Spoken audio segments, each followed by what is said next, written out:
Time for Windows Weekly. Paul Thurrott and Mary Jo Foley are here. Mary Jo's just back from Microsoft's Windows 10 edition event creators thingamajig.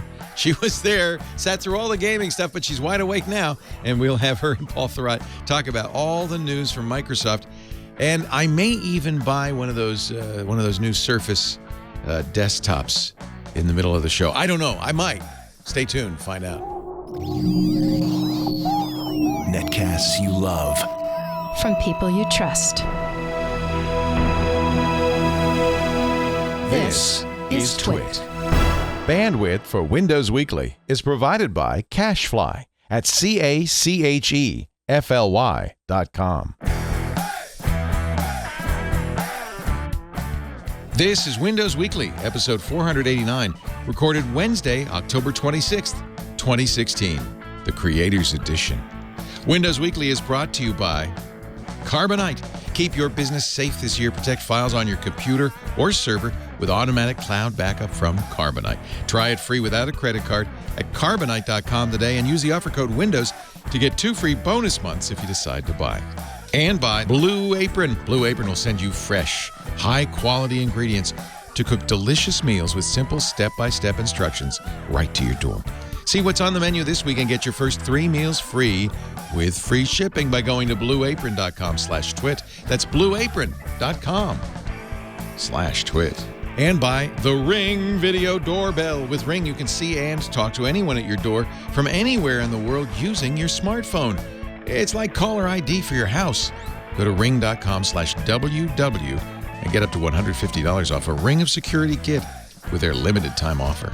It's time for Windows Weekly, or as in this case, Windows Daily, our second edition of Windows. Paul Thurrott and I were up Windows early. all day. And Windows all day. Today's a big day, of course, Microsoft's fall announcement. It's Windows 10 announcement. It turns out to be a Surface announcement, too. Paul Thurrott was with me and Ed Bott this morning. We broadcast the stream if you want to watch our snarky coverage of that event live. Mary Jo was actually in the room. And Mary Jo Foley is also here from allaboutmicrosoft.com. So Mary Jo, it looked like a small group, and yet they were vigorously vocal with their cheers and woes. Yeah, it was a mixed group there. It No was not kidding. just journalists. Paul said there must be some bloggers in there, but I don't think it was bloggers. No, it was. There were, as they call them, fans. Yeah. So probably like Windows insiders, other enthusiasts who got invited. So there were quite a few of them. Plus us. Yeah. Well, that makes sense. Yeah. Yeah. And they were pumped. They were pumped, just like Panos. Boom. Now, where are you now? Are you at the Microsoft store? No. So this is super cool where I am right now. So I'm still in the venue, and I'm in this like skybox, and I'm looking down on all the people looking at the surfaces. Do you guys want me to try to show you on the camera? Yeah. Let's see the view. See if you can see this. Paul, why didn't you go to this? Wouldn't you have liked to? Can you guys see this? You see how tired I am right now, Leo? Yeah. Multiply that by 10. All right. So this is the demo room of the event. This is the showcase downstairs where right now there's a lot of enthusiasts and MVPs probably and some Microsoft people down there. It's quite busy. Yeah, and I see to the left those 3 devices look like they're the new Surface Studio. They are lying flat in the flat draft. I'll call it drafting table mode. Right, in the 20% angle. Yep. Yeah, and then on the right, I think there's a couple upright. Well, let's talk about the announcements, shall we? And momentarily, a special guest will join us, which is exciting. Yes. So, actually, I'm really curious about your take, Mary Jo, because Paul and I and Ed are sitting there thinking, oh, Mary Jo's got to be hating this right now. It kicked off at 10 a.m. East Coast time in New York City, just down the road a piece from you. Well, it kicked off for Mary Jo about an hour earlier than that when she was standing out in the cold. Yeah, I saw Tom Warren was complaining 2 hours in the cold. Did you have to get in line? Yeah, we were in the line. I got there at about 8:30 or so, and it was 39 degrees when we were in the line. Yikes. Yeah, it was a little chilly. Yeah. Yep. Did they at least give you coffee? Yeah, they gave us free breakfast. We could get nice. Breakfast tacos and bagels and coffee. And then they brought out, like one by one, some of the special people came out and shook our hands, like Panos and all. So it was fun. Even though it was a line, it was fun. What were they doing? I mean, they're finalizing the details, the stage and all that. It's a big production. Yeah, it is. Yeah. And maybe one last minute of rehearsal. Yes, probably that too. It's what looked like maybe no more than 150, 200 people in there. It didn't look very big. 150, 200 people there, maybe. Yeah. I'm getting a nod from the special guest. And comfy chairs. I don't know why I'm saying that. Yeah. No, okay, I got to tell you about the chairs. So did you guys see Frank Shaw tweeted, we're calling the chairs in here Mary Jo's because last year at the Windows Hardware event, the networking just like totally crashed and we couldn't use it. And I ran out of the venue. And after that, I became this. Mary Jo left and then they chased her back in. They did. They chased. One of the PR people actually almost tackled me in the hallway to try to stop me. Was it Jordan who did this? It was Jordan. Yeah. He got tackled. That's awesome. So this year they all made I remember a I turned around at some point and I was like, where'd you go? like this empty seat. You didn't run screaming. No, I wasn't screaming. It sounds like you but she wanted to get work done. Yeah. I did. So what was cool this year is there were a lot of chairs. They were almost like first class chairs on a plane where you were nice leather seats, you had power, you had an Ethernet connection. It was like the deluxe special journalist chairs, and they were named for me, so I'm feeling blessed. Oh man. Yeah. That's the story of chairs. The connectivity was good though this time. You didn't need to run screaming from the room. Fantastic. Yeah. Yep. Well, I'm glad. And so you get in there, you sit down, you've had your breakfast taco. Exactly. And then they come up on stage, and they show a movie. Yes. And it was interesting. We thought it was kind of interesting. They started with adaptive assistive technologies, blind users. They showed how they have now avatars of people in chairs, and that's, I guess, a feel-good thing. Yeah, agree. At what point did you think that things were going wrong? No, I shouldn't. That is very leading. That is not a good question. I shouldn't ask that leading question. That is a little leading. Well, let me ask it in a slightly different way, because Mary Jo's obviously been covering Microsoft for a long time, especially when you look at Windows. Wouldn't you say that this was not like any previous Windows event you've ever been to?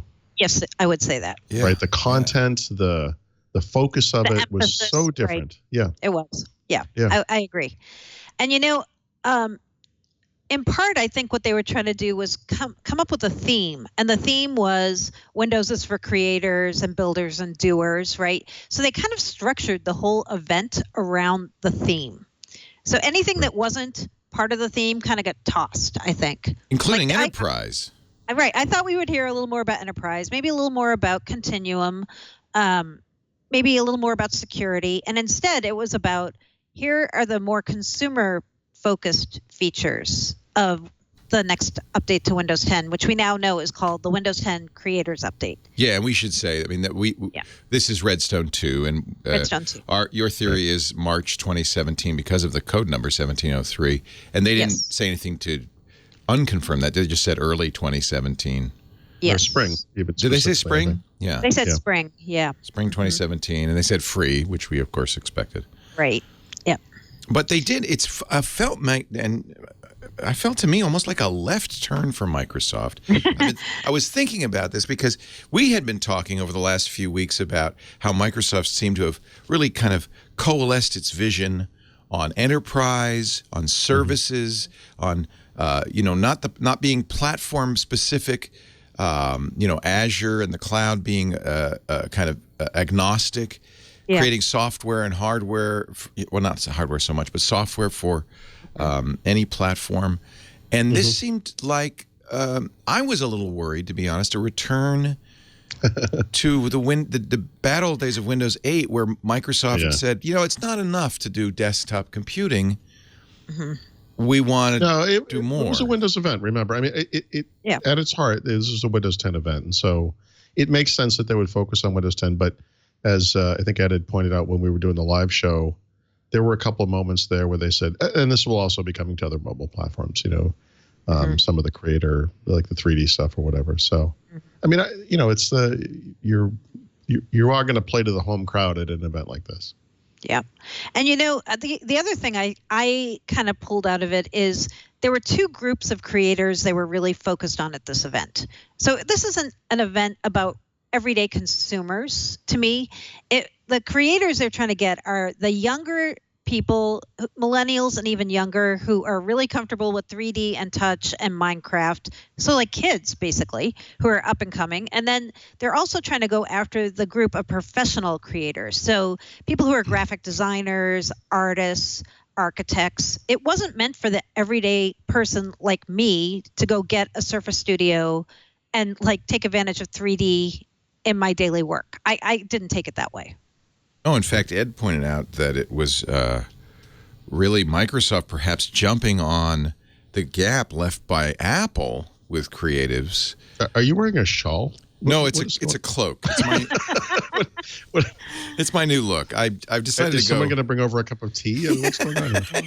It was a long morning, and I need some comfort. Jeez. No, it's a cloak. You want to lay down? It's a cloak. It's just I just decided this is my new look. Wow. What do you think? Well, I didn't mean to distract I'll probably just start referring to you as the wizard. I don't know. Yeah, don't mind me. So,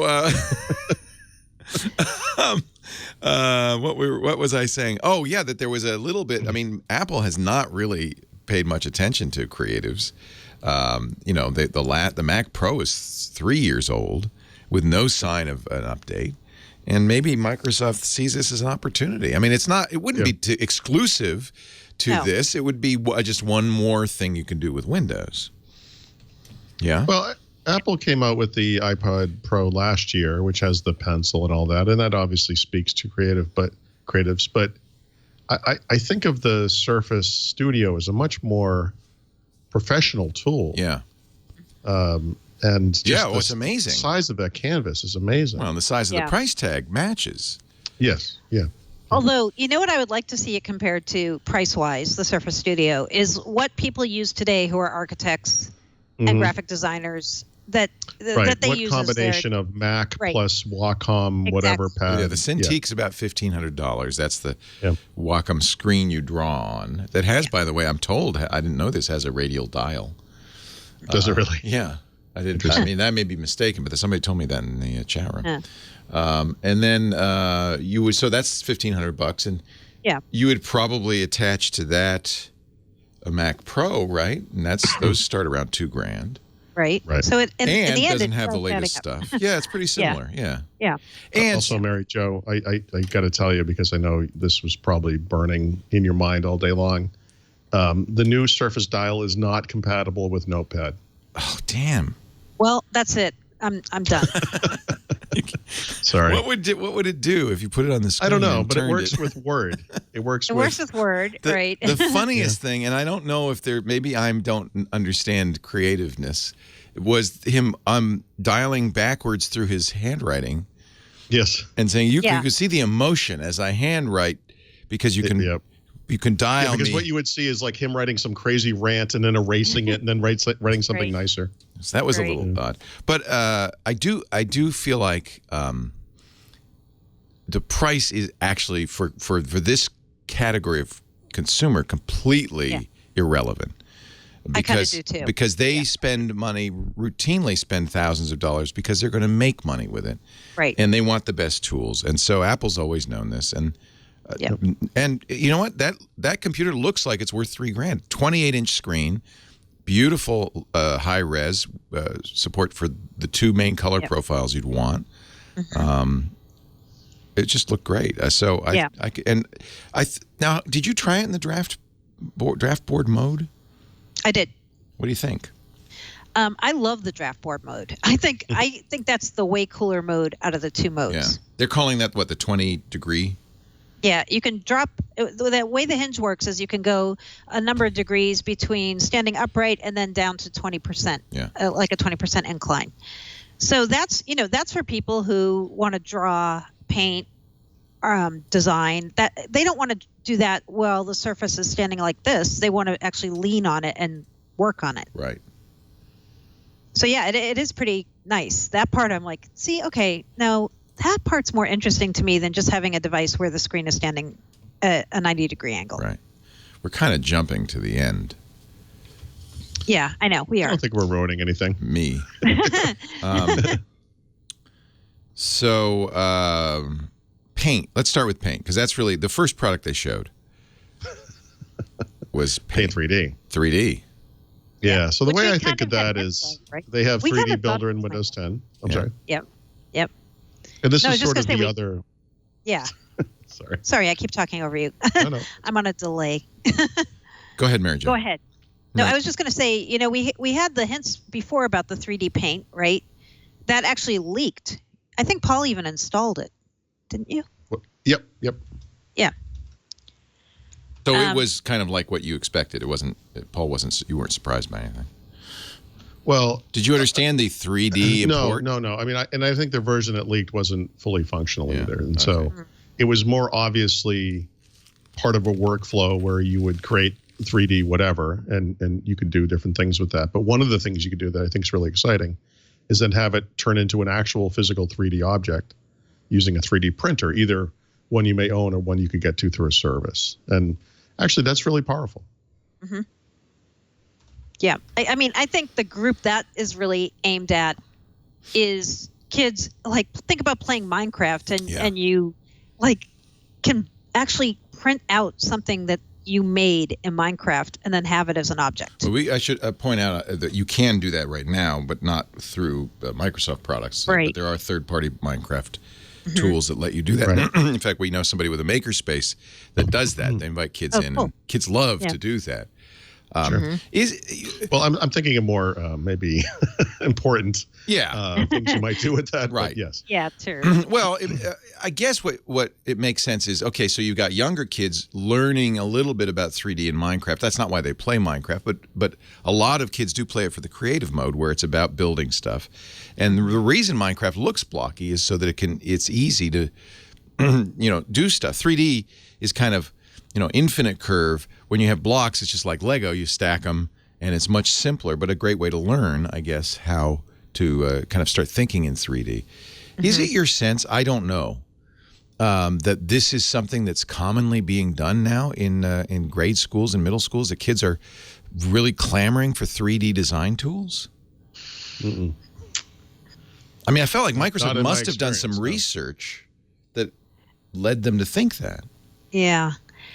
Terry Myerson told an anecdote, and he said, I went to I forget what the name of it was, like some big Minecraft conference. And like Minecon or something. Yeah, like Minecon, I think. And he saw what everybody was doing with Minecraft. And I think this is part of the inspiration for this whole thing, too, is we saw what the next generation is doing and how they think and what they want. And this is what we're doing to address it. Well, I guess we could think about it this way. So, as I said on the live show, education is cash constrained. A lot of these schools are turning toward Chromebooks because they're cheap. But this is a way by putting this in Windows, Microsoft is in effect giving 3D capabilities to the masses because it will be in any Windows 10 computer. It's something you can get. But are the masses clamoring for these capabilities? As Steve Jobs once pointed out, the masses don't know what they want, and sometimes you have to just give it to them. Yeah. Okay. Well, we'll find out. I mean, we will. Yep. This is going to come with Windows 10, so it's not like they have to buy it. Right. Right. I know. I think it's hard for us because I don't think we're the audience for this.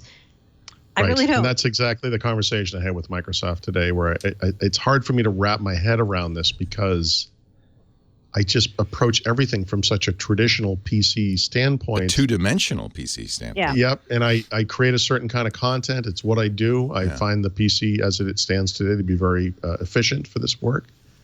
And it's cool. I mean, what they showed off is cool. There's no doubt about it. I don't anticipate ever needing to make like a 3D postcard or whatever, but I don't know. Like you said, Mary Jo, the PowerPoint stuff was very interesting, and in some ways to me was the most interesting because as they were leading into it, I had said something earlier on the live show about Minecraft and low quality graphics, and that stuff's easier to do in 3D and in VR and in AR, and I'm sure that's part of it. And then they said PowerPoint, and I thought, man, they're going to have some cheesy cartoon tree in this thing. And actually, it was really nice, right? It looked like the type of asset you'd have in like a high-end video game or something. And I thought that was very effective. And so, I wanted to see more business examples. Yeah. And maybe they're saving that for next week. But what they could have and should have shown was like Power BI in 3D, like something with a visualization technology. I'm like, or Excel, like show like a crazy use of an Excel spreadsheet in 3D, or some kind of weird visualization you would do with an Excel chart, right? That's exactly right. A visualization, because even in my own simplistic use of Excel, where you try to show, two charts next to each other, over the same time period, like this is sales, this is, market share, whatever. And you've got maybe similar curves, but they're different numbers. The ability to do something more complex than that, where you can really kind of change the view and see the things stacked side by side like a cityscape almost, I think would be very exciting and has to be part of what they're considering for this thing. They didn't show it today, but I bet that is part of it. It reminds me a little bit of when Apple went all in for video editing with iMovie and everything. And they said, and my reaction then, having spent a lot of time working in TV and hating every moment I spent in the edit booth, because it's painstaking and difficult, was nobody's going to want to do that. And I was both right and wrong. I was wrong in the sense that some people really did. And, if you go, all you have to do is go look on YouTube and see that editing skills are actually at a premium among younger people. Sure.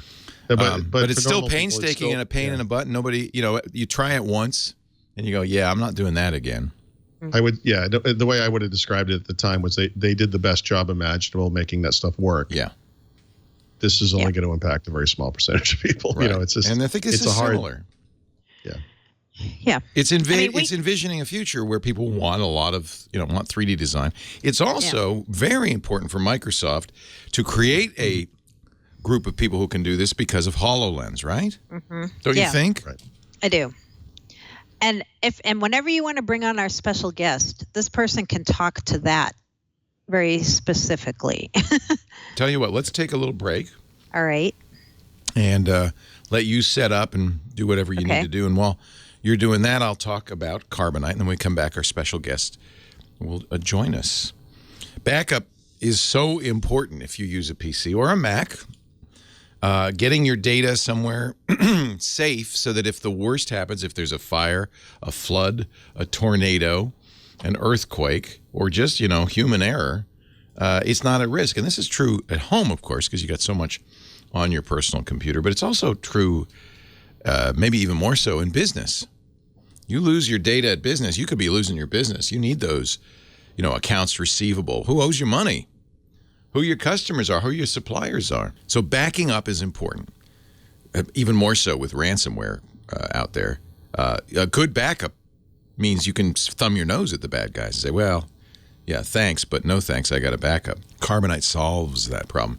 In fact, if you want to read about how Carbonite supports and helps you with ransomware, they've got a great white paper on that at carbonite.com. If you look in the resources section under the business, you'll see a number. Actually, this is a really great resource for anybody in business using, even if you're not going to use Carbonite, how to create a disaster recovery plan, how to comply with HIPAA regulations, how businesses use, case studies, and also an entire, under the disaster recovery plan, an entire white paper on how to mitigate ransomware preparedness and recovery guide. And that's just there free, and you're welcome to use it. And they've done a good job about that. And they don't specifically, say this is how to use Carbonite. This is just what you need to know if you want to prepare yourself for what could be a devastating loss to your business. So here's the deal on Carbonite. Go to carbonite.com. Here's how it works. I should mention that it's automatic. It's continuous. Once you've installed it, you can kind of forget it. You can install it on a single PC or Mac, or install it on an entire server or network. They've got plans for everybody. Pricing is fantastic. It starts as low as $42 a year. They've lowered the price. You can get some really good deals right now. They're offering 30% off on multi-year subscriptions at Carbonite.com. Check the plan you want. Try it for free. You don't need to give them a credit card to try it. So that's nice. I mean, it's really a completely risk-free trial.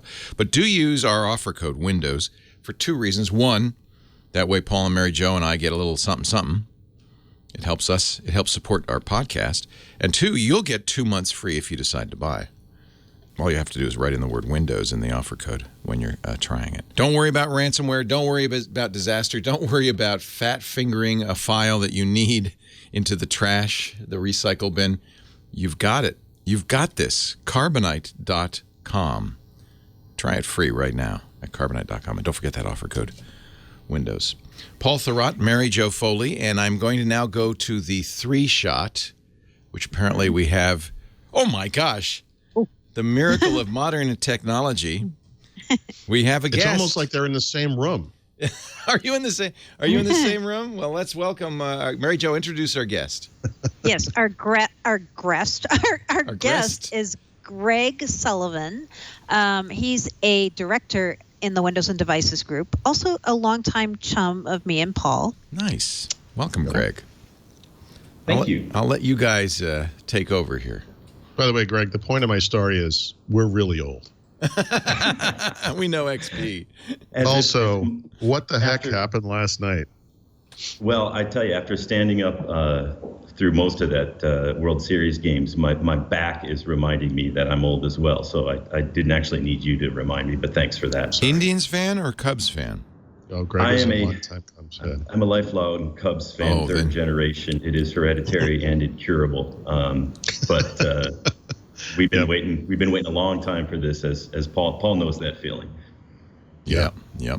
It's your turn. Yep. I think somebody's got to win it. World Series. A drought will end. Amazing historic World Series. Yeah, but I think it should be the Cubbies. I hope you're right. Yeah. So Greg would be the perfect person to talk about how HoloLens fits into this, because he's been doing a lot of work around HoloLens, I know, and how HoloLens and 3D kind of fit into this new vision that we saw today. I'm curious how you would answer that. Yeah, no, I think, what's becoming clear, and I think it started to become clear back in June at Computex when we announced that we were taking Windows Holographic, which is the software that lights up HoloLens. It's really just a specialized version of Windows 10 that has additional capabilities to enable holograms and to enable perception of the environment in ways that PCs don't have yet. But the software that lights up HoloLens is really coming to Windows 10 broadly. We first started talking about that at our Computex event last June. And then this August, we talked more at the Intel Developer Forum about some of the specifics. And really what this means is, the way to think about it is, HoloLens is a premium device from Microsoft, designed to really kind of show what is possible and define, in some essence, the state of the art in this new mixed reality space. But there are really a range of possibilities here, including devices that are tethered to your PC and don't have the kind of see-through lens. But really, they're all part of this category of devices that enable mixed reality. And that, in short, is really just anytime you're taking the physical world and the virtual world and blending them to some degree. And what we talked about today is really exciting, because it's going to take advantage of that platform capability that we're delivering in the Windows 10 Creators Update to enable this new class of head-mounted display. It's really a new set of accessories or peripherals. The way to think about it is, the devices that we talked about today will, when connected to a Windows 10 PC running the Creators Update, will deliver the Windows holographic shell, which is something that we've shown in some demo videos. And the way to think about it is, it runs universal Windows applications today. So you can launch an Edge browser, and you can run Outlook and Office and Skype. But you can also run this new class of holographic applications that have been designed for the platform. So you can take a virtual tour of Rome with HoloTour or Machu Picchu. And so this idea that we have a platform that can enable you to run Windows apps and these new holographic apps.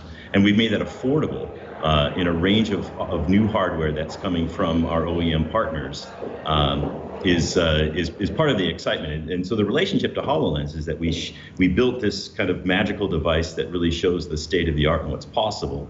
And now we're working with a set of partners to build that into Windows. We've built it into the Creators Update, and we're working with those partners to enable a new class of devices that you'll just be able to plug right into that Windows 10 PC and enable that capability. So it's pretty exciting. So I thought one of the kind of surprise things in today's announcement was that Microsoft is already working with people like Asus and HP and Lenovo, and they're already building these virtual reality headsets. They're going to work with Windows 10 PCs with the Creators Update on them.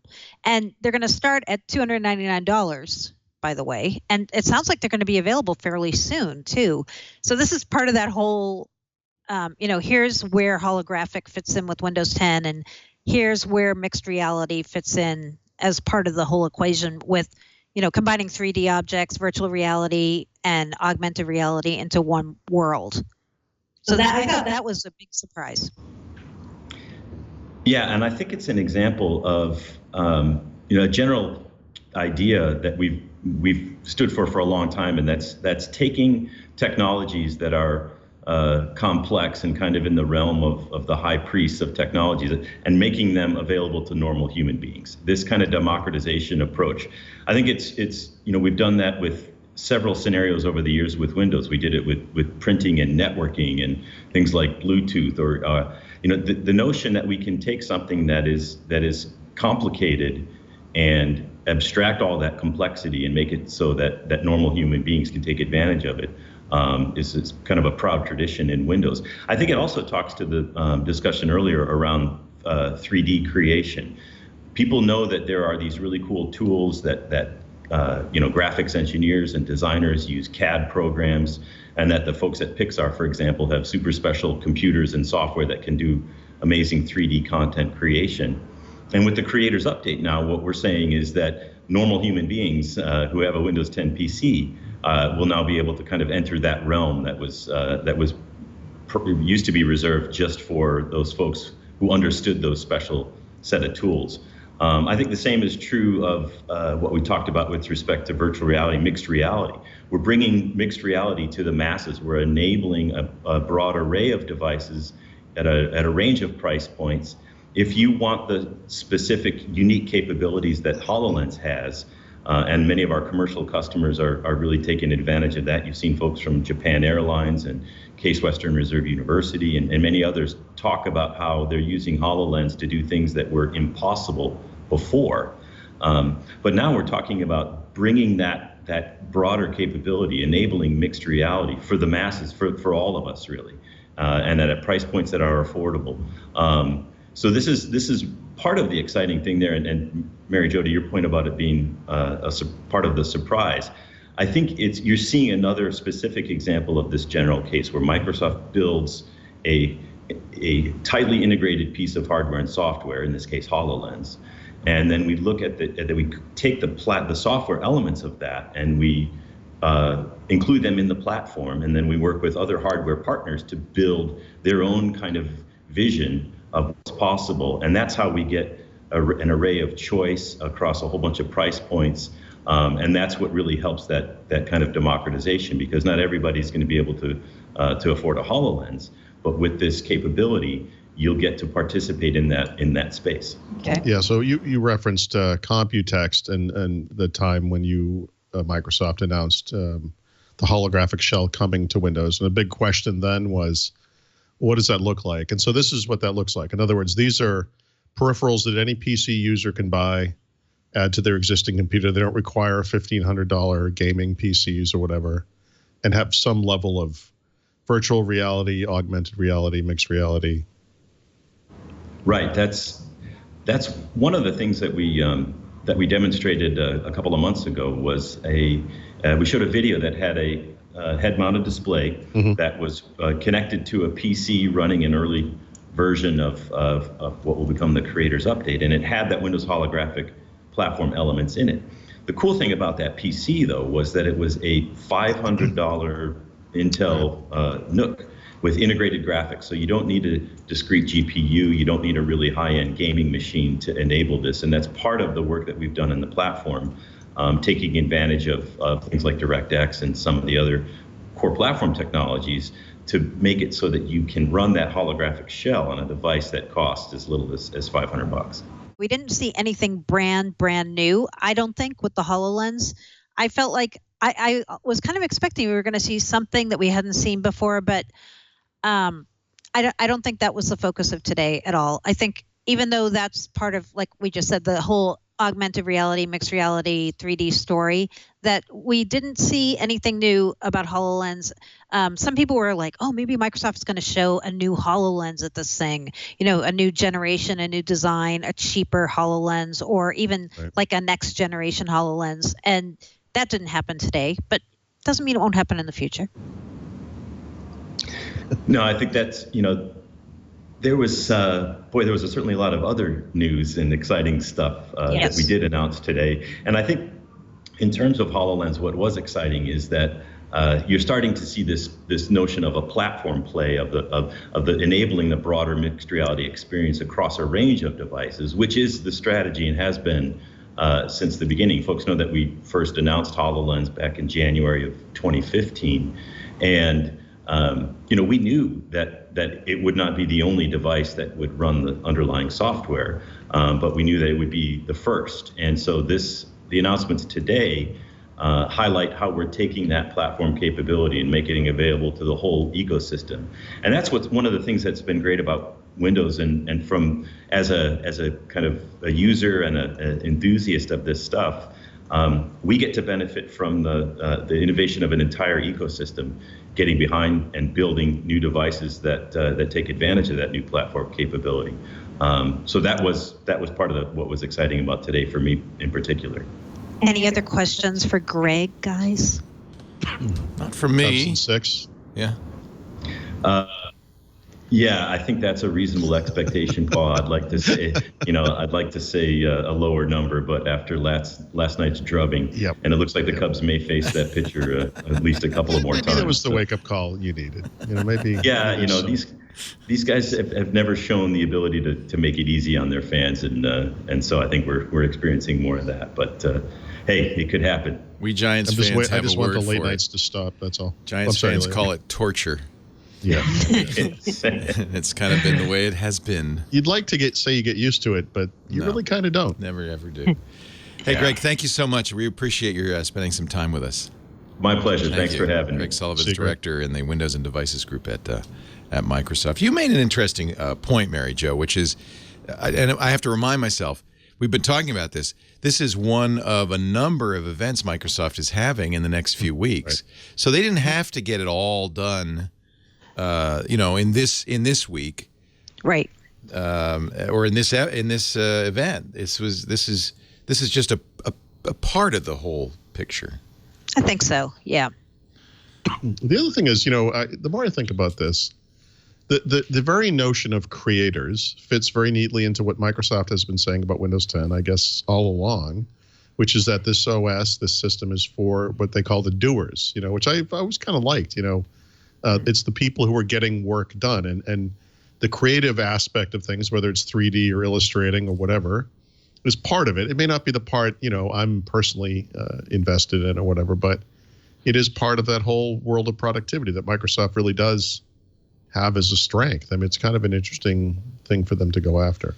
Yeah, and this was the hit Apple took for a long time on the iPad, which was it was just a consumption device.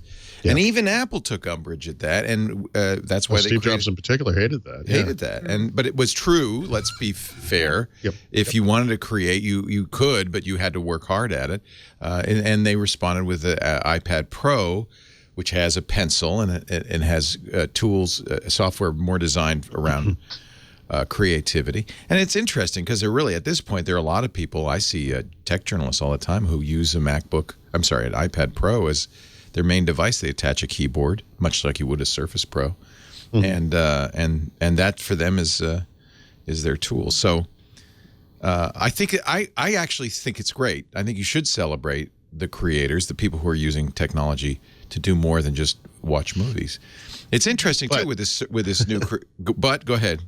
Well, I'm sorry to interrupt. It's a smaller market. I understand. Yes, right? and that's what makes it odd that you would have an entire event devoted to this topic, and that you would literally name this release of Windows or the update. So why do that? I don't know. It's interesting. Yeah, I wonder about it too. I mean, I kind of took it as an Apple compete reason, but I agree. I thought they were going to name the update Spring Update. That was my guess, and not kind of call out a set of features or a focus on this particular update. I also think calling it Creators Update kind of makes for some interesting things around enterprise, right? Like, hey, here's the Windows 10 Creators Update, Mr. Security Guy at Enterprise Company. Do you want this? Right. It makes that conversation awkward. Yeah, exactly. And even in this event, they showed off that the My People feature where the contacts are down in the taskbar. And the shoulder tap, which is something Enterprise is going to turn off instantly. It will. Yeah, but not a creative feature. In other words, and there are going to be things going on with this release that have nothing to do with creators, of course. I mean, several months go by since the previous version of Windows 10. There's going to be just system level stuff happening. It just makes that focus, or that assumed focus, a little strange. Yeah. I'll wrap my head around it. I thought the name Pentium was terrible the first time I heard it. I still think it's I mean, but you get used to things. Like it sounds, the first time you hear it, it's so off. It's not. To me, it's not an issue of getting used to it or not getting used to it. It's how you're positioning Windows. It's what you're saying this is, and this is a shift. So it's such a weird branding shift. You could make the argument that in the anniversary update there were major improvements to the gaming capabilities of the system in that release. So they didn't call it the gaming update, but you could make the argument that they could have called it that. In this release, obviously the creator stuff is going to be a big part of the update. I don't know that it's going to be the major part of it, but it at least does, like I said, it fits within the theme of Windows 10. And as Greg said, it really does democratize technology that used to be very expensive or complex, and brings it down to the masses. And we'll see if they embrace it. But I still, the name is just weird. I'm going to have a hard time with this one. Yeah. Well, and I think more than that, we have to figure out why. What is Microsoft? What are they up to? What are they up to? And gaming, by the way, they spent a considerable amount of time on. Oh yes, they did. As Mary Jo is several quick to glorious point out. Minutes of wonderfulness. But more than just how we are a great gaming platform, about how you can be a creator as a gamer too, how you can stream, and how we're going to facilitate that. And all I can think is that Microsoft's done research and they've pinpointed a new market opportunity, right? That's never backfired on anybody. Well, I mean, I hope that's what they're doing. I hope it's not just ego saying, "Oh, look, we can jump in where Apple is, fallen behind." Yeah, it is interesting when you have to think about how long ago were they thinking about this, because they've been pretty upfront here at the event that the new Surface Studio, it didn't just materialize in the past couple weeks or months. They've been working on it for a couple of years. Yeah. Right. So if they already were thinking about this market, about people who are creators and doers and builders, and they were building the hardware for it, they must have also been thinking about, we need to add features in the software to support that. So I'm not saying they were. What's the chicken and egg on this? I know, which is the chicken and egg. Did somebody say, I want to make a Surface all-in-one? Hey, Windows, could you put stuff in Windows that made this thing make more sense?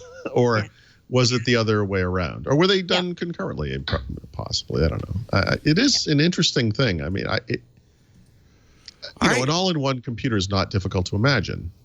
The thing that they did come out with is, in some ways, very, it's a little off. It's a niche computer. But as I pointed out, $3,000. But as I pointed out, there is also an economic reason for that. You're not competing with your OEMs particularly. You've picked what I mean. Why does Microsoft do its own hardware? Is it because they want? I mean, I don't. You might know. Why do they do their own hardware? Is it a business that they want to build? Is it a reference platform? Do they want to show makers how to do Windows right. This device is purely aspirational.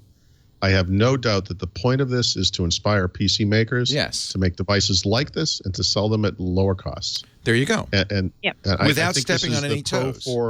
Right, because at $3,000 and up, they're not taking money away from anybody, except maybe Apple. And not that much. And it's not merely price, it's also niche. They're really, I mean, the bread and butter, Lenovo's bread and butter, Acer's bread and butter, Dell's bread and butter is not the creative, it's the enterprise. And this doesn't hurt them at all. And it's also devices that cost between $1,000 and probably $1,250. I bet that's the sweet spot for premium PCs right now. Microsoft is over that with Surface Book already. This thing is off the charts. Yeah. So make something that shows off Windows and its capabilities. And I guess assuming that, which is clear, that the new version of Windows is about creating, then shows off that. But it doesn't in any way hurt your business with third-party manufacturers. The OEMs go, okay, nice job, Microsoft. Maybe we'll make one of those too as soon as we pick all the low-hanging fruit in enterprise first. Right? Well, holiday 2018 or 2017, sorry, is going to be interesting when HP, Dell, Lenovo, Acer, and Asus all come out with some all-in-one computer that looks a lot like this and maybe has a smaller screen, doesn't have a little dial thing, and. Roland in the so you might argue that Acer is already there are all-in-ones at a lower price point. Roland in the chat room saying it's in effect a concept computer, but you're selling it. You know how auto manufacturers they'll make concept cars to show what's possible. This is a concept computer they're actually selling. And I don't think Microsoft wants to be a hardware vendor. I have not thought that for a while, but I think they are in hardware because it helps them also figure out what to do with software. I think they use it almost like a research arm in a way for themselves to figure out how should we expect our OEMs to build stuff too. I think originally the goal was let's show OEMs how to build stuff, and now it's how can we put features and things that makes sense for platforms that are being designed by us and others. So I think the way they work together has shifted ever since devices became part of Windows. And I think they're kind of built hand in hand now, almost. Oh, right. That's a good point. And that kind of answers my rhetorical from earlier, what was the chicken egg on these things? I mean, maybe that's the beauty of this. It's like the Office 365 model. Once you can ensure that all these things are together, you develop them together, and they become different than they would have been if these things were completely separate. Mm-hmm. And Paul, you're going to remember this, and Leo, you might remember this too. Like 3 or 4 years ago, do you guys remember when Microsoft was doing the Envisioning Center, and you could go and tour like Office of the Future, Home of the Future when you were on campus, and there were videos of future design. So think about this one, because I just went back and looked at this recently. The envisioning video that they did a couple years ago, where there was a woman in a Jeep and she was driving through the jungle, and then she was in the city and showing off all these future gadgets. At one point, she goes into a place that's like a WeWork office, a shared office, and she has a desk that looks exactly like the Surface Studio. Go back and look at that. Wow. Yep. And I'm like, oh, so they already had this idea, and now they're that was years ago. So they have a lot of ideas that percolate through the years, I think, and then ultimately may or may not become products. This is definitely what was in that video, for sure. That's beautiful. I mean, it's beautiful. I cannot afford it. I never justify it. And they even said, look, you're probably not going to be able to get this. It's going to sell out. And that doesn't, not because of huge demand. It couldn't be. It's because they're going to make a dozen of them or something. I assume they're handmade or something. I mean, well, like Surface Hub, right? It's back ordered 2 years or something right now. Is it really? I mean, wow. Yeah. I mean, they didn't make a lot of them, and now people are starting to clamor for them, or have been clamoring for them, and there aren't any. Right. Yeah. Well, I'm going to just do a quick experiment here and buy one. Are you really? Yeah. See what it says. Wow. Just see what it says. Yeah. Place order. There's 3 models, 3 different models. Yeah, I'm going to get the low end. Probably go through the same financing options you get when you buy a car. Depending on your credit, we could probably get you a really low interest rate. So estimated delivery, release date 12/15. Estimated delivery 3 to 7 business days. So I will get it before the end of the year. Obviously, it didn't sell out. Right. I am sure there are thousands and thousands of people that want this. But at Most the price, of them could never. Just never. Well, but again, a creative professional, if they said, I'll tell you why it's not selling out. It's not the price, Paul. It's a creative professional saying, okay, are the tools I use available on it? Do they take advantage of it? Because if it doesn't have Creative Suite in a way that makes sense, then it doesn't matter. The price is secondary. Yeah, no, that's fair. And I just mentioned the list of apps that work with the. Well, that's just with the dial. Okay. I mean, obviously, you can run Creative Studio. You don't need the and he was using. I mean, by the way, that was a great demo. The comic book artist, and he was using Photoshop, just plain old Photoshop. It has. Oh, speaking of which, Leo, at the top of my Twitter feed is a link to Penny Arcade. Love. And the guy, does he like it? He's been using one, and he loves it. Oh, interesting. And some of the imagery from that post is he was seated with it. Let me see. I'm looking. Yeah. Where is this here? Penny Arcade. There are definitely people who are seated with it, and there are some people here, who I'm sure, like app vendors, whoever. Gabe got a Surface Pro too, right? I mean, I remember that, and was using it for Penny Arcade. Right. So, look at that. I mean, now, is that Illustrator? I can't really tell. Yeah, it's hard to tell from that palette. But he is using the pen, the dial. He says, I want to talk about the Surface Dial. Have you ever turned the volume knob on a ridiculously high-end piece of audio equipment? Oh, it's got that ballistic, that weighted thing.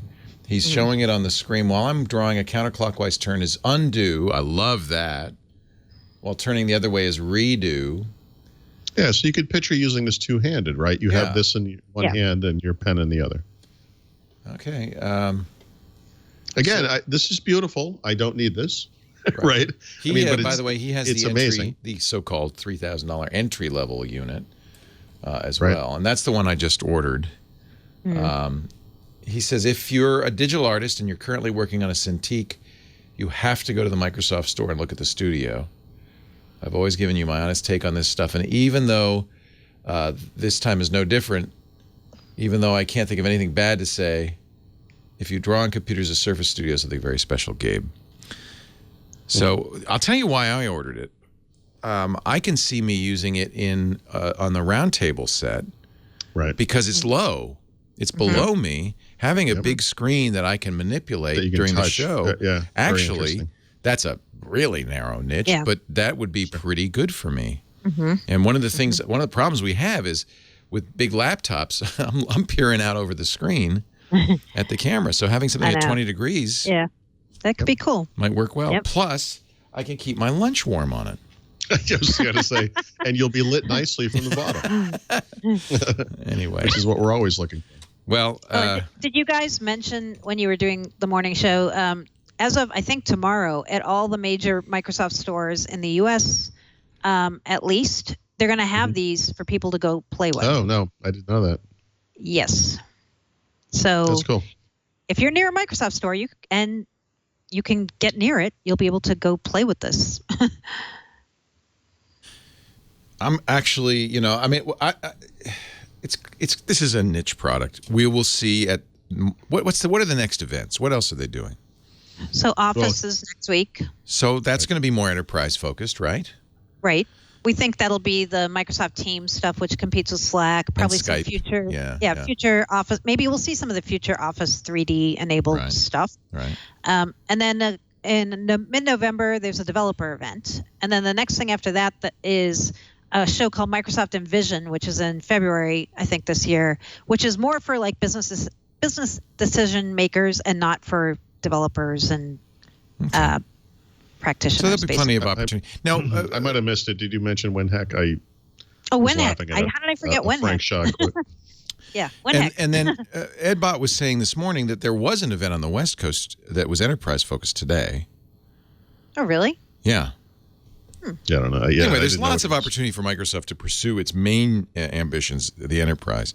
Yeah, I don't think they're going to completely ignore the enterprise for some other market. They've never done that before.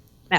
But this is an interesting play for them. This is a very niche but nevertheless important market, especially if you also see your future as being tied to this new holographic interface, a 3D interface to HoloLens, to VR. You need to kind of start the ball rolling, right? Sure. And these would be these kids would be the developers, the designers of the new generation of interfaces. On the one hand, every time Microsoft talks about the partner ecosystem these days, I get a little nervous because that stuff really hasn't worked out as well as it did for Windows, with other products and so forth. And it's, they were always very vague about the holographic stuff and the partners and how that's going to look. And I sort of like the notion that they're leading the way and showing how it can be done, and they still have this partner ecosystem with these lower end devices. And so it seems like they're taking a little bit more care with this. But I still question whether any of this has any mainstream appeal. I guess that's the big risk or the big question.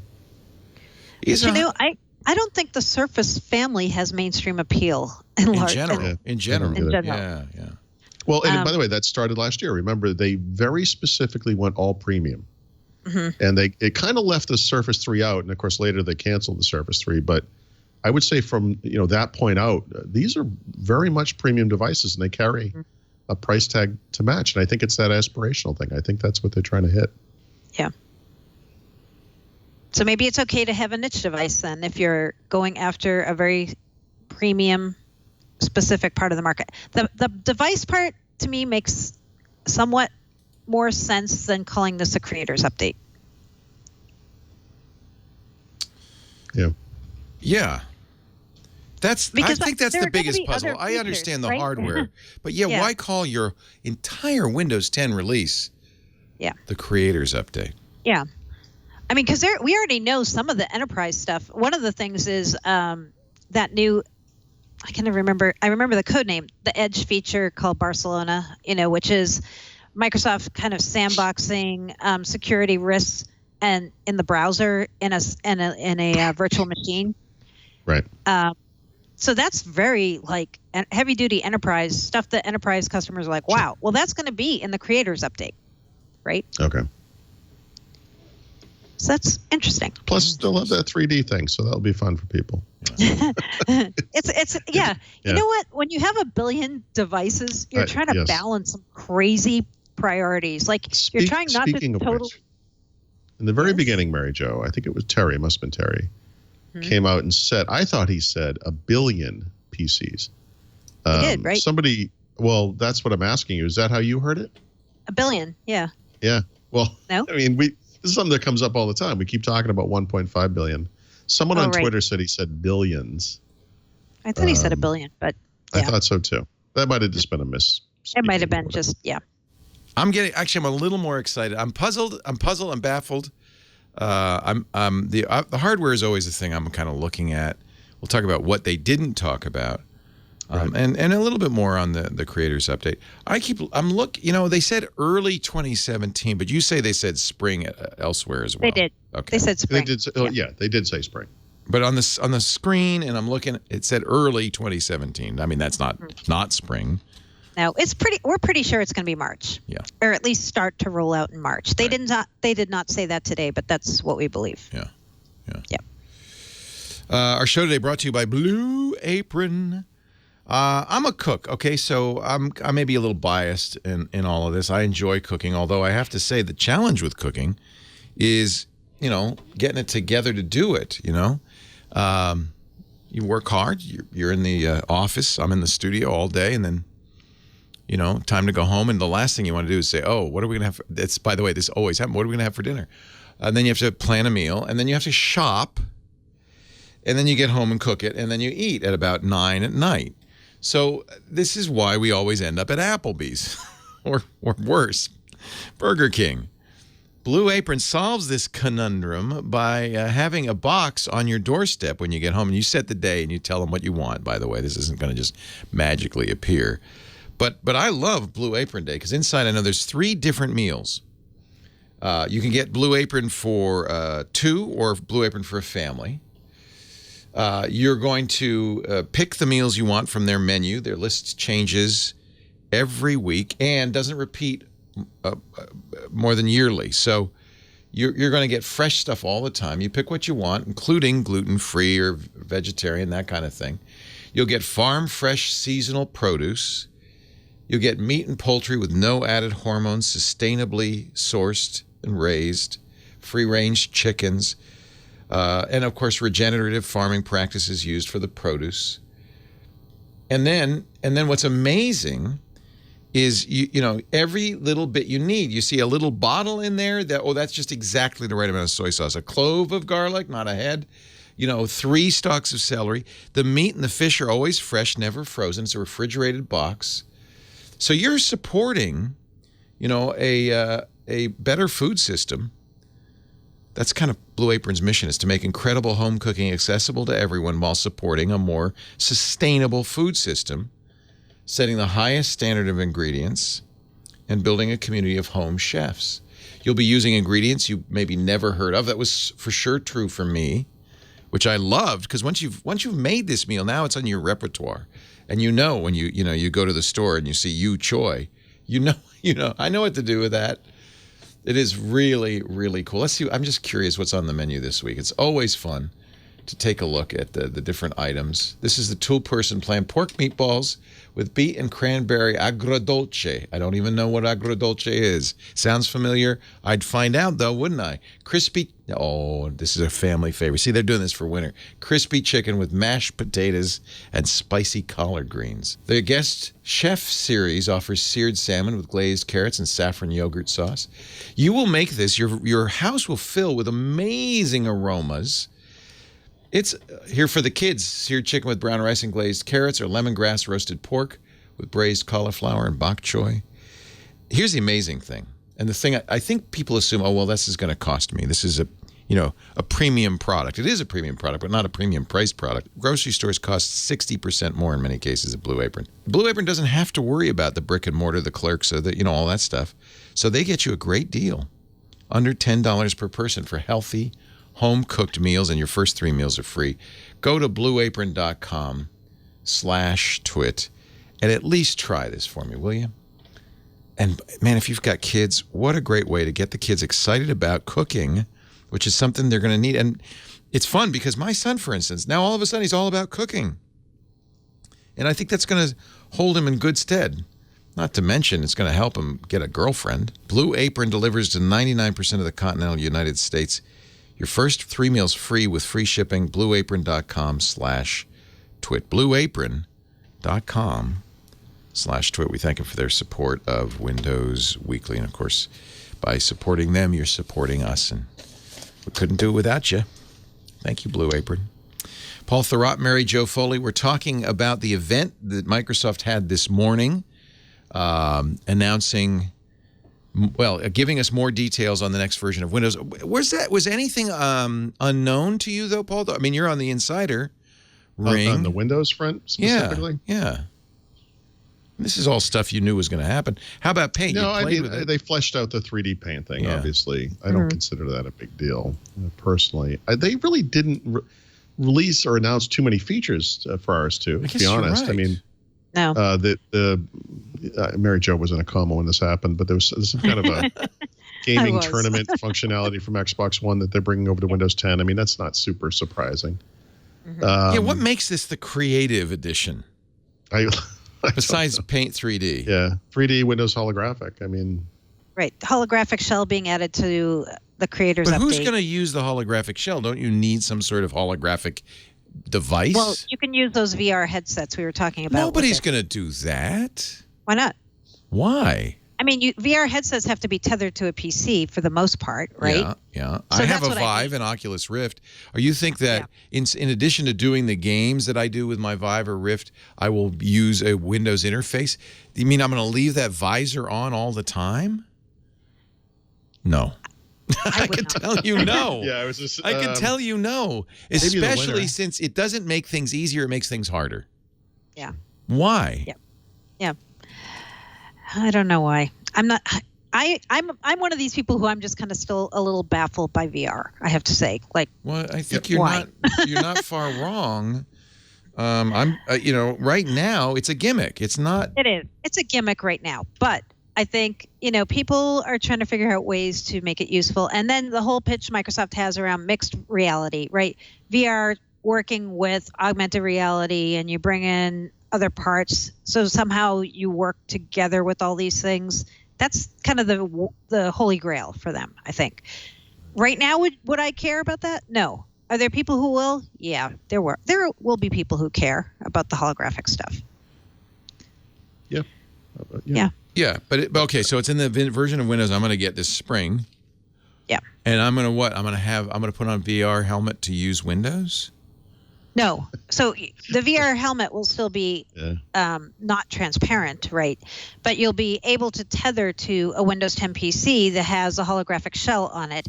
And then you'll probably have common interface elements across the two, I would think. We already know Oculus is working with Microsoft on some things around the headsets. Okay. And now, I mean, if it were just like my eyeglasses, I could see doing that. Yeah. But that's distant. It's just a thing. It's a thing. Most people are going to buy a phone and never buy a VR thing for a phone, but they exist, and that's a platform feature now in Google or in Android. Sorry. Well, I'm just as skeptical of that, by the way. Yeah, no, and you should be. But at least that doesn't require you wear it the whole time you're using the operating system. I mean, that's a specific app for a specific purpose. Right. Well, VR headsets, you're not going to wear a VR headset and look at your PC because you won't be able to see it, right? Well, you will, but it'll be in the headset. It'll be in the headset, but you won't look at your PC and say, "Oh, what am I seeing?" You're not going to be writing Word documents with a VR headset on. Yeah. I think the resolution and just the general pain of that would be so terrible. Yeah.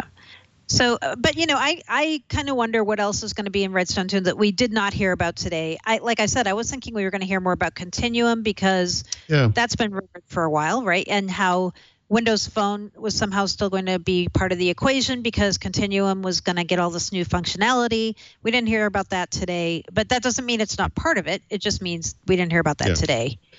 I think they were trying to line things up today. We've got this hardware that does a certain thing. We have these Windows 10 features that does this thing, that just trying to make it all seem cohesive and make sense. And I think Mary Jo, you know this because you've heard a lot about this event. It has changed over time. At one point they were talking about having third-party hardware makers be part of it. At some point it was going to be a little more surface heavy than it was. It's kind of gone back and forth. And I think what they settled on was something that seemed cohesive across each of the things they were going to announce. Mm-hmm.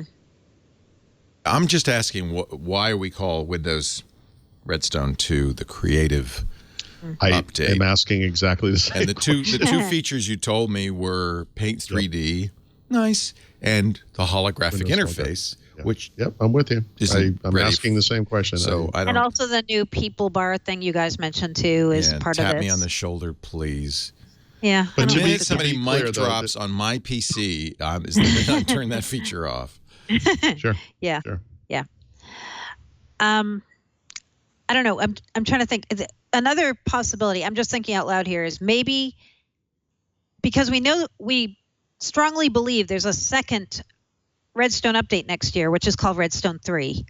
Maybe the emphasis on that turns to business more than consumer, and they kind of rotate between those two. Like every spring is consumer, every fall is business. Or as I said on Twitter recently, what next niche will they go after? Farming and agriculture? What's... It's almost as if they said that. And, Windows is better than ever for the farmer. It's almost as if they said that. Yeah. Right. Yeah.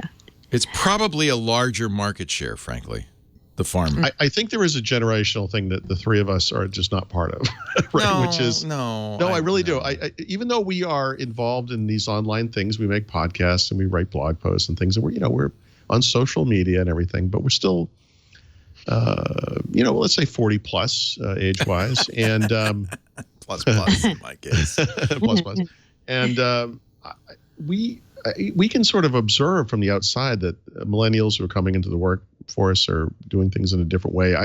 I've had my own personal experiences with that with my kids. My son, literally in his first year of college, has just discovered online calendars and thinks this is the greatest thing in the world. He was previously unaware that this stuff even existed. He will not use email. No one his age does. And they just do things differently. And so this is a very it's hard for me, and I assume for you guys too, this whole like everyone's a creator. Yeah. I sort of rebel against that, but yet all three of us are in fact creators. Yeah, but okay. I mean, if they said the Windows 10 the Snapchat edition, I might buy that. I do not think that millennials are some magical force that is entering the workplace and brilliant understanding of 3D design, and they can't wait to work in a 3D space. In fact, in many cases, millennials understand less about technology than you and I do. Yeah, I don't think they care about the 3D space, but so many of them do. I don't think they call themselves creators, but they identify that way. Well, like they make Snapchat things, but also like they all have these side gigs, right? Like so many people like my niece's age and my stepdaughter's age, they all have these side gigs going like, yeah, I have a job, but I also on the side do blah. Well, there's certainly a gig economy, you bet. It is. Yeah. Right. And so I think this is also appealing to that whole idea of the gig economy, right? And another possibility that somebody's IMing me about right now is education, right? So Microsoft right now is trying to figure out how to head off Chromebooks. Yeah, this is kind of an interesting thing when you start thinking about, okay, what if you talk about holographic computing, 3D computing, creating as a way to make Windows more interesting to education? I mean, if you're not going to go head to head with them on price. That's interesting. Maybe you in other words, justify a slightly bigger price by having this awesome stuff that's really immersive that kids would love. Well, and we're also talking about the branding of the next edition of Windows as the Creative Edition. Well, you're right. That would make sense. In education, they'd go, oh, great. Yeah. Oh, great, a Creative Edition. And as somebody's saying, it is just a marketing term. I mean, it's better than 10.2. That's true. And it's probably arguably better than Sierra. At least it says something. It's or even Spring. Two-thirds of Windows revenues come from businesses, and businesses are going to see the name of this update and have and just think they can ignore it. Yeah. And it is a strange name. This fall, will it be Windows 10 Spreadsheet Edition? Yes. Exactly. Yeah. Windows 10 Hadoop Edition. Notepad Edition. No, but remember, they can't ignore it because of the way Windows 10 servicing model works. So unless you're on the branches that allow you're going to be creative. You're going to be creative. It might not be this quarter, but it's coming. Yeah. You have to take it. I mean, that's the other thing. Everyone's like, I'm getting people in my stream on Twitter right now going, I'm not gonna install that one. Doesn't matter. Well, you're not gonna have a choice. Yeah, it's just for you. It's just it's just an update, a regular. It's another update. It's just an update. It's just they gave it a name. By the way, sorry, excuse me. To be clear, it's not just an update. This thing, like the anniversary update, like 15.11, is in fact a major new version of Windows. It's installed like a major new version of Windows. Service pack level? What level? No, like OS level, like going from Windows 8 to Windows 10. It is this. Yes, it is that big. So this is the reason why the anniversary update rollout and how slow it's gone and how badly it's gone is a big problem, because they need to be able to deliver on updates big and small in a very reliable way, and they haven't done it yet. Yeah. And if look, we can give names to these things. We can call it yogurt. Like I've said so many times, it doesn't matter what we call it. No. But this is something that enterprises still kind of fear. And let's face it, since Windows 10 has come out, Microsoft has never done anything right to give them less fear. If anything, they've caused them to be more fearful of this always update era that we now live in. And so, I don't want to overemphasize the name of it. I need a couple of days to kind of be okay with it, I guess. But it is a really weird name, and I think there's going to be pushback with businesses.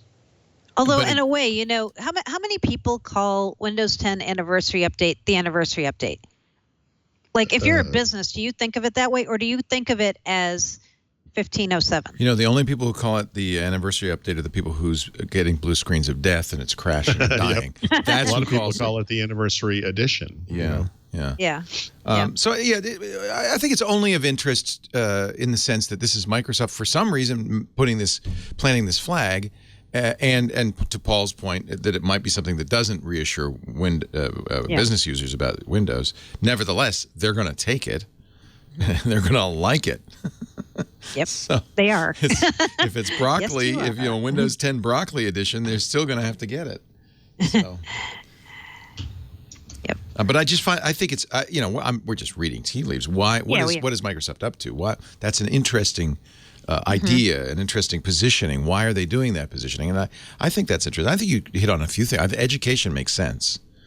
And maybe even if millennials aren't particularly more creative than any other generation, it might appeal to their how they think of themselves, right? Which is all marketing terms need to do. Right. Oh, yeah, we're the creative generation. Look at my Snapchat filter. Jeez. Okay. Yeah.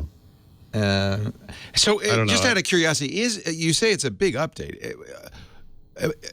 Is it going to look significantly different? Is the mechanism by which it's delivered, the way it is applied to your system, right, is a major new version of Windows. So from a technical perspective, it's a major update. But yes, is it going to I don't mean to suggest different in any significant way? No, it's like anniversary update, right? It's right. There've been Microsoft came out with Windows 10, then there was a November update, the anniversary update, and this will be the next one. Yeah. Just another update. Yeah. It's the new normal where you just, twice a year you get a new update of Windows. And look at, Ed said they're following the Ubuntu strategy. Every 6 months you update. Ubuntu also names it after, a clever alliterative animal like, Xenial Xerxes or whatever. And it's, it's just memorable. It's marketing. It's fun. It's creative. We all want to be more creative. We all want to think of ourselves as creative, perhaps. Yeah. Even in the accounting office, they want to think of themselves as creative. So I don't.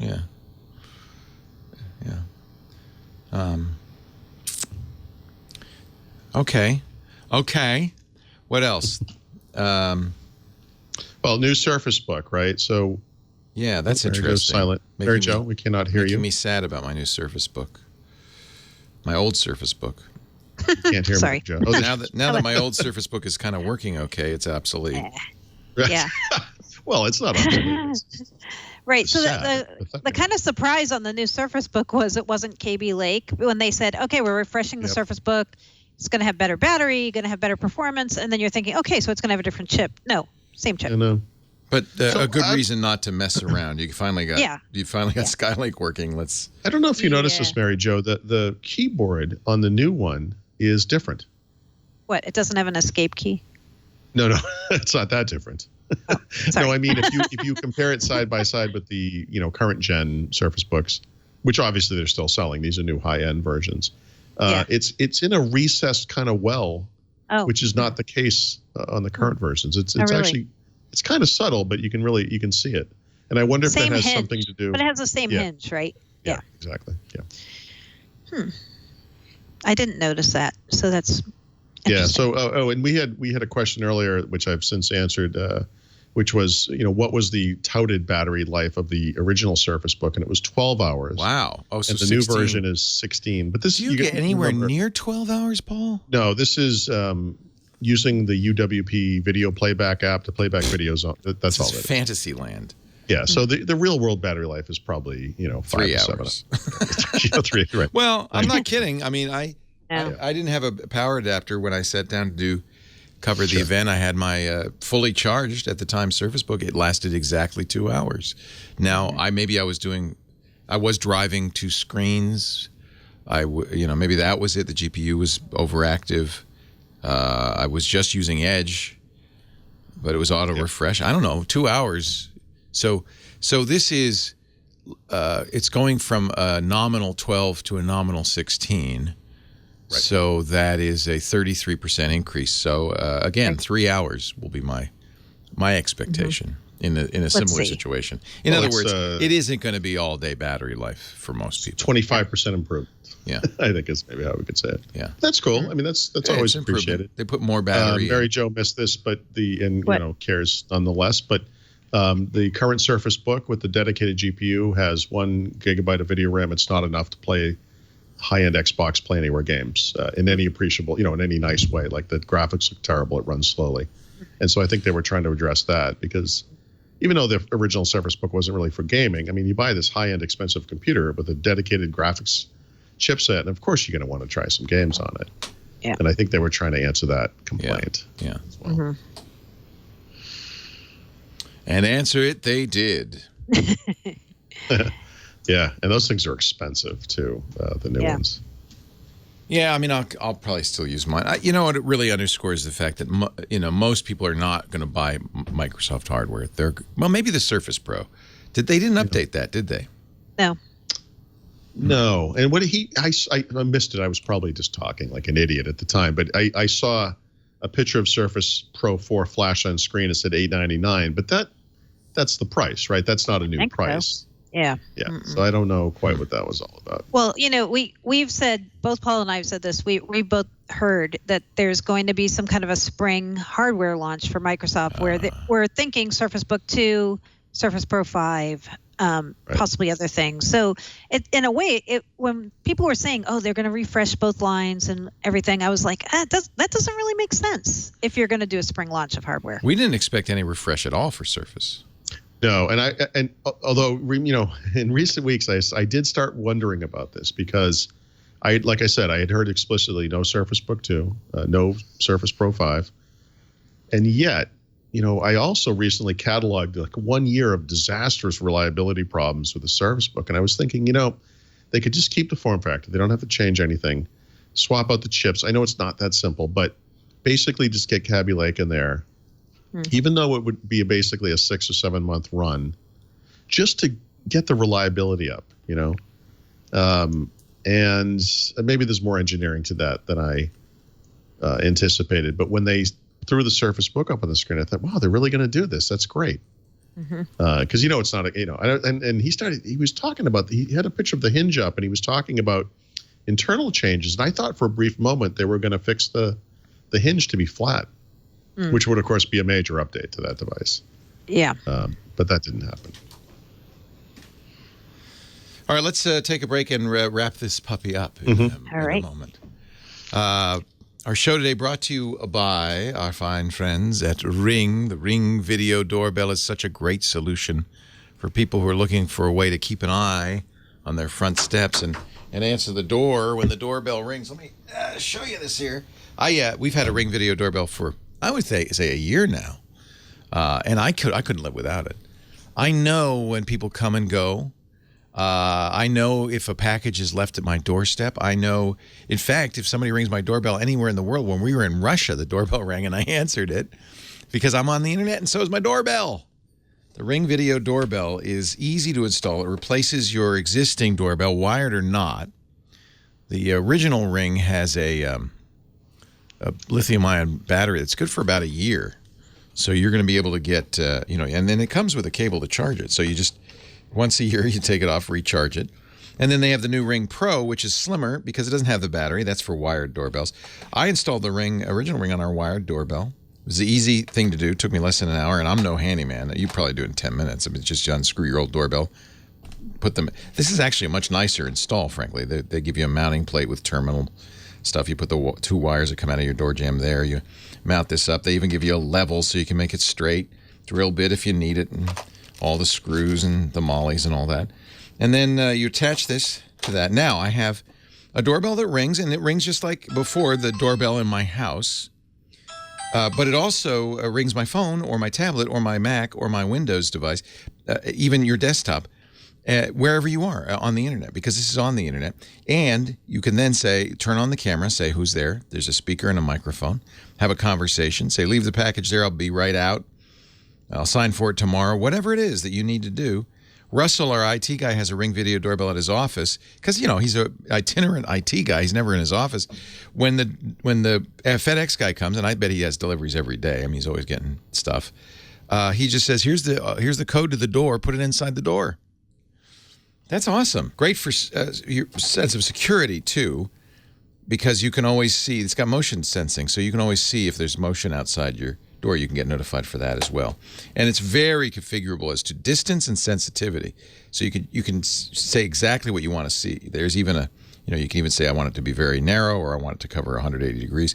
But it obviously doesn't go all the way around the back of the house. And for that, they've got, I love this, the Ring stick-up cam, which is essentially a Ring doorbell minus the doorbell. It's got the camera, microphone, and speaker. It's Wi-Fi enabled, and they even offer little solar panel, so you don't have to have any wiring. You could put it anywhere, just connect the solar panel, charge up the internal battery.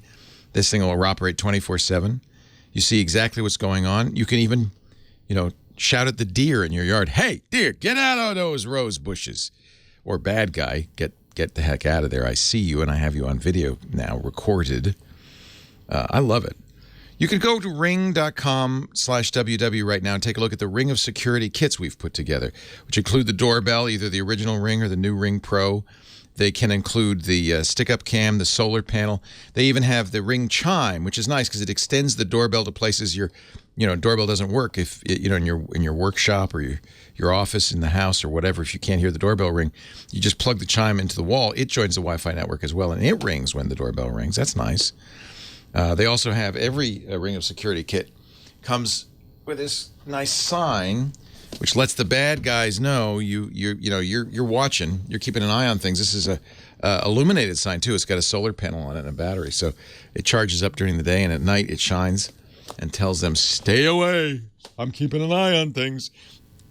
And if I know there's some concern these days about Internet of Things. I just want to mention that the first thing that happens when you attach the Ring to your Wi-Fi is it updates the firmware. And from then on, automatic firmware updates. So they keep this, and they do a great job up to date. They make sure it's secure. This is not a troubling IoT device. This is the way it ought to be done. Even Steve Gibson says so. Ring.com/WW. We love our Ring video doorbell. We've bought them for other members of the family. If you've got older parents, for instance, this would be a real, reassurance to them. And to you, too. You can watch their doorbell, too. Ring.com/ if you want, and they let you. Ring.com/WW. Save $150 off your Ring of Security kit. Right now, we thank them for their support of Windows Weekly.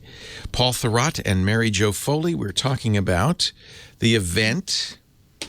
Anything else to say? Any notes you want to make? I would like to make the comment that I thought it was very interesting that there were so many women demoing. Yes, I loved that today. and younger people, by the way. And I think that was maybe purposeful and great. Yeah, that's very nice. Well, and many of those women were directors. I mean, it wasn't like we just found somebody down in the lobby. Exactly.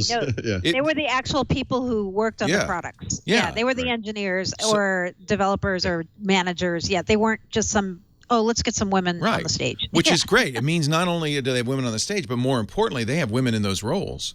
Right. Which is really good to see. I would say Microsoft is probably the best tech company of all for this. Just judging.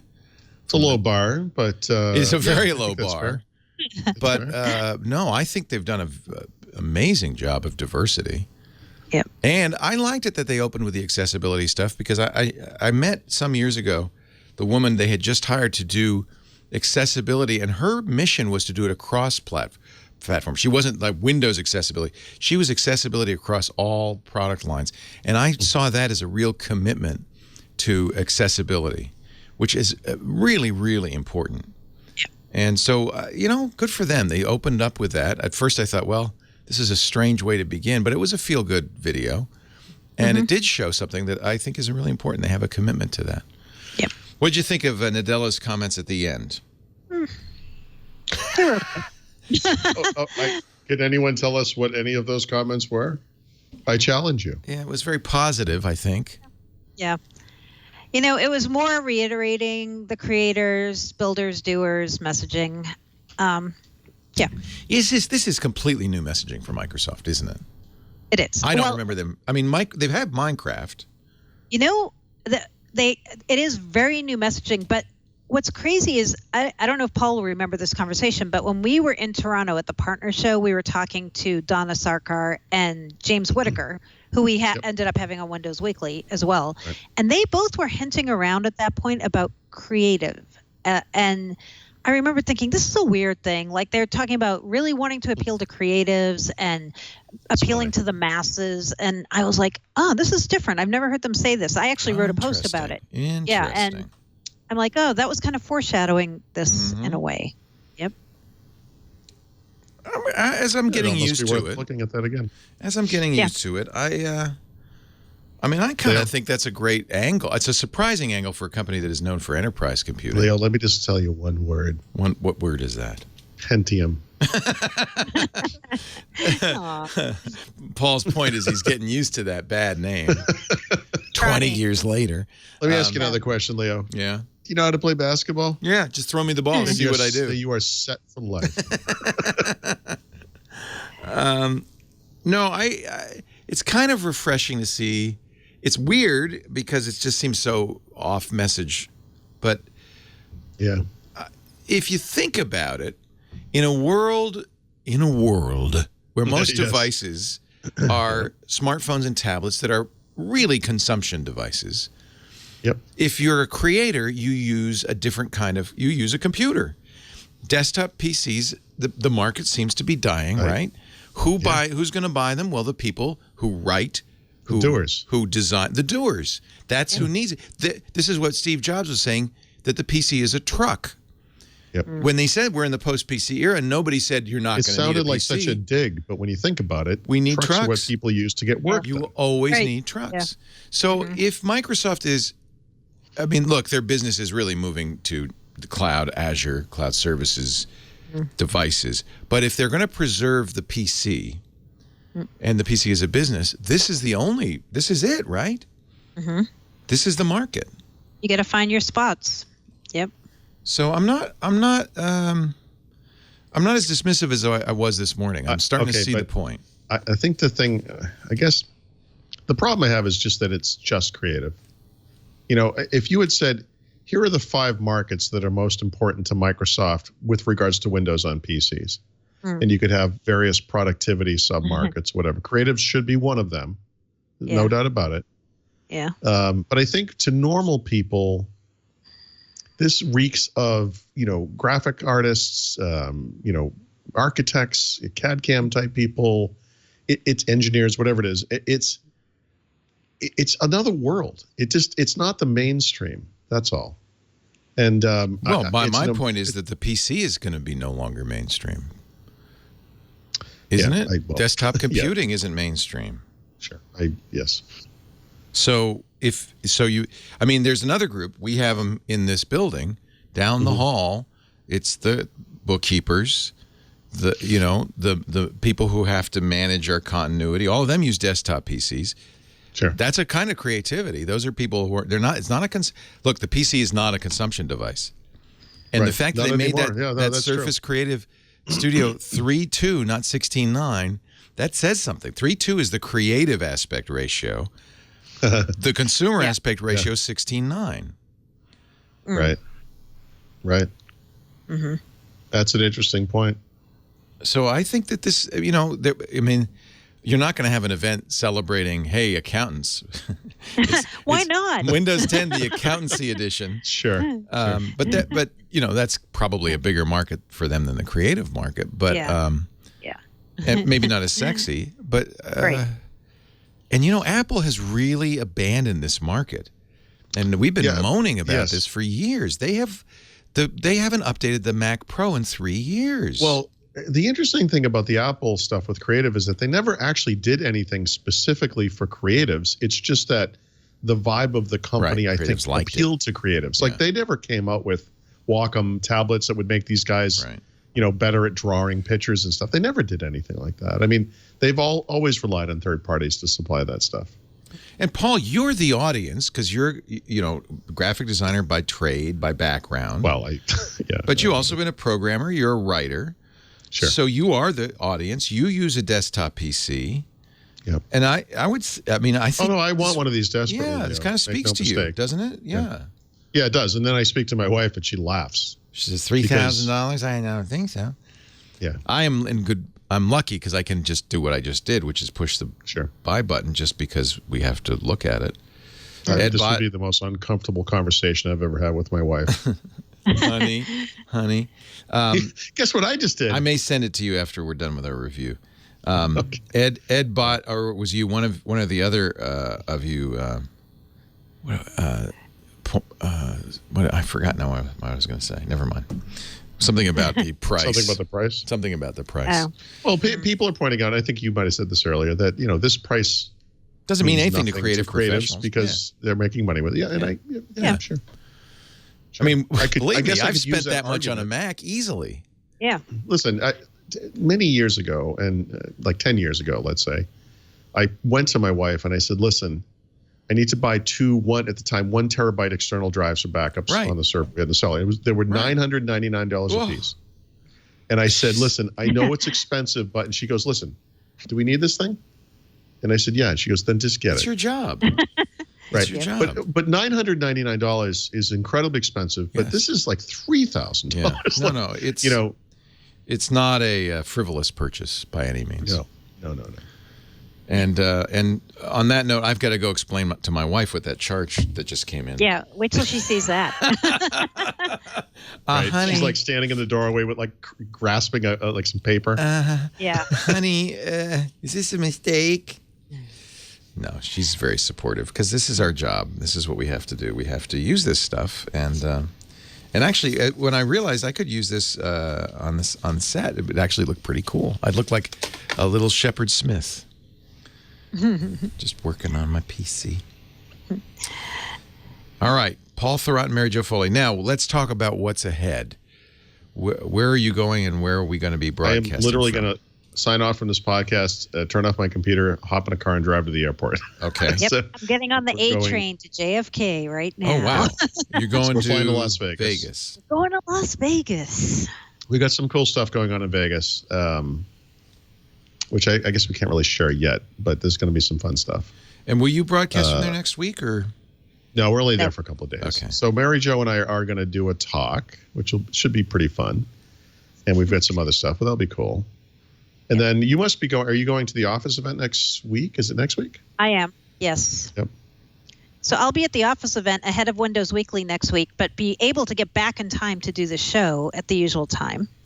Okay. So we'll have some live stuff. 2 weeks after that is Connect, which is the developer show. But we won't be actually, at Connect. We won't be there because we're going to be in Amsterdam/Harlem.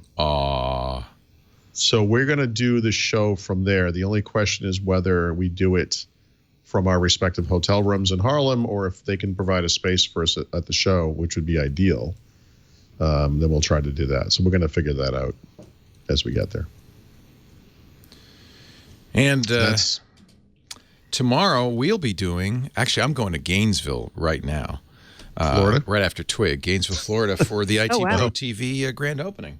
That's incredible. Yeah, I'm excited. They have one of our best sponsors. We love them. They've been on this show, and they're opening a brand new studio. So Lisa and I are going to fly out for just one day, and we'll be back. And then, but we are going to cover the Apple event tomorrow. Right. So that's what's next on for us. And I bet you I'll spend $3,000 tomorrow on Apple crap, right? Yep. Yeah, that one I'm probably going to be out of commission when that one happens, but I'll be exhausted after a red eye. I'll be in Atlanta waiting for a plane to Gainesville. Right. Yeah. But we have our good staff here. A good team is going to be Megan Maroney and Alex Lindsay and Andy Anaka will be covering that Apple event starting at 10 a.m. tomorrow. Before we go, Mary Jo, do we have any plans for any kind of a meetup in Las Vegas? What are we doing? No. Or are we? No. We have too many things on our plate. Yep. It is very busy, and we're only there literally for 2 days. Come on, you're going to have a beer somewhere. Yep. We are. But yeah, we're not going to have. That's true. We really don't have a lot of free time. We do not. Yeah. All right. Sorry, everyone in Las Vegas. You've disappointed everybody in Vegas. No, Next I do time. the Well, same thing. we do go to Vegas. I mean, whether we like it or not, we will be back. So maybe next time we'll try to figure something out. You can't always have a meetup. I disappoint people all the time because so forth. Yeah, we try. I'm not doing a meetup in Gainesville unless you want to come. Actually, I think the IT Pro TV party is open to the public, so you could come there. And I'd be glad to have a beer with you. Paul Thurrott is at thurrott.com, THURROTT, good.com. No good in there. Just take minus the good. But it's got the good. In fact, I got an email from you this morning, Paul. I thought, I'm a premium member. That's right. That's great. Love the analysis. Join up, sign up, re-enlist today. He also writes books, and you can find those at leanpub.com. including the Field Guide to Windows 10, which you will now be updating, the Creative Field Guide to Windows 10. Maybe I need to write a Surface Studio Field Guide. There you go. See? But I'll print it on like poster-sized paper. Wow. Big. 28 inches. Like Did it feel big, Mary Jo? Yeah, it feels big. It feels great. But you know what makes it even better? The bezels on the thing are so tiny. Oh, neat. So it really is a... So the screen goes like right up to the edge. I know. I'm like, wow. And when you were drawing on it in the 20-degree mode, it didn't feel slippery. It felt natural to draw on it. No, it looks like, yeah. I mean, it feels like a really good Surface display, which isn't that surprising since it's from the Surface. That's what it is. It's pixel perfect. Good. Well, I guess I'll be getting one for Christmas. Nice. Yes, I will. It's beginning to look a lot like Surface. Mary Jo Foley's at allaboutmicrosoft.com. That's where she writes about Microsoft for ZDNet, and they both show up here every Wednesday, normally 11 a.m. Pacific, 2 p.m. Eastern, 1800 UTC, to talk Microsoft. I hope you will show up as well. Join us in the chat room as well, irc.twit.tv. But if you can't be here for the live show, don't worry. Everything we do, really, it's actually all about the on-demand. You can always get it on demand. twit.tv/WW for this show, or wherever you subscribe. Make sure you subscribe and get every episode. You won't want to miss a one. Thank you, Mary Jo. Thank you, Paul. We'll see you next week on Windows Weekly.